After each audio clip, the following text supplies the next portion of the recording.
there is no bigger luxury in this world than the luxury of space. And what you do with that space can depend on the context, on the trends, on your personal choices. But I think the biggest luxury has always been space and will always be space. Ability to interact with the environment, nature, light, shadow, to create the possibility of wellness, and at the same time being highly sustainable, using eco-friendly materials. So I think it's sort of all of this sort of coming together that I think will define luxury as it stands today and in the future.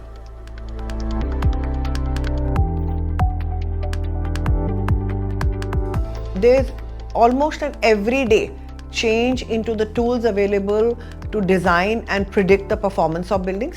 What is the difference between smart buildings and building smart?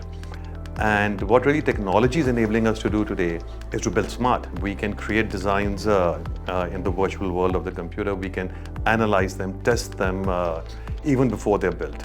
Almost all of Morphogenesis' work is constantly innovating using common sense, which is in passive design, and also including technology in the design thinking. Seeing how that same building would react with the environment through biophilic design, eco-friendly design, is something that we can simulate and emulate and analyze prior to going into construction.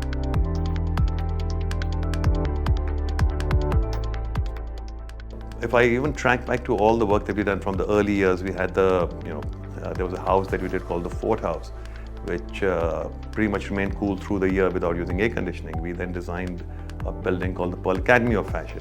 Using local techniques, we managed to get 29 degrees inside the institute when it was 49 degrees outside without air conditioning.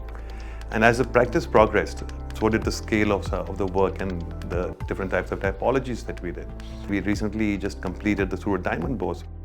It's the world's largest office building. And it's 71 lakh square feet and 65,000 people come to work in it. So the simulations done to predict the movement of these people, to understand how they will infiltrate the building, how they will use it in the shortest possible time to get from place to place, and of course all the energy simulation. And what is really nice to see is that smart thinking transcends scale.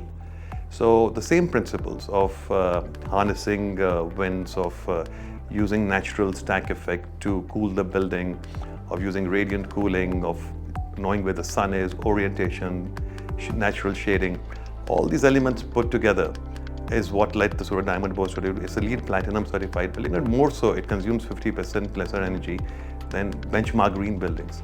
And I think that's really the power of sustainability, of design thinking, and of course of the technology that goes into making them. If that could be done at 71 lakh square feet scale, then it can definitely be done at all scales.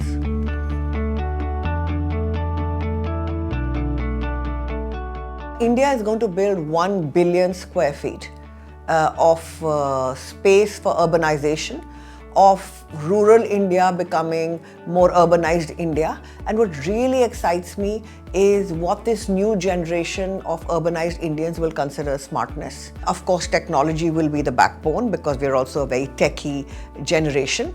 But what is it that will be brought from our hinterland into our urbanized cities, the skills that will come, the ability to reinterpret them within modern India, and to be an inclusive, sustainable, smart India is what I think the next 10 years of our design will be.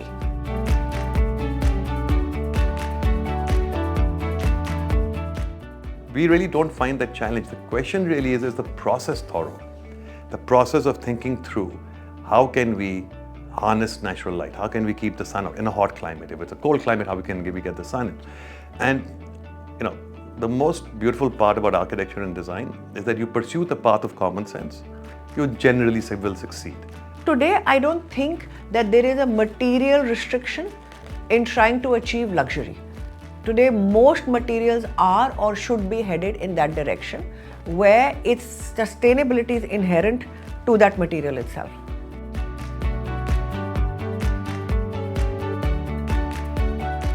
Luxury projects generally tend to have better budgets.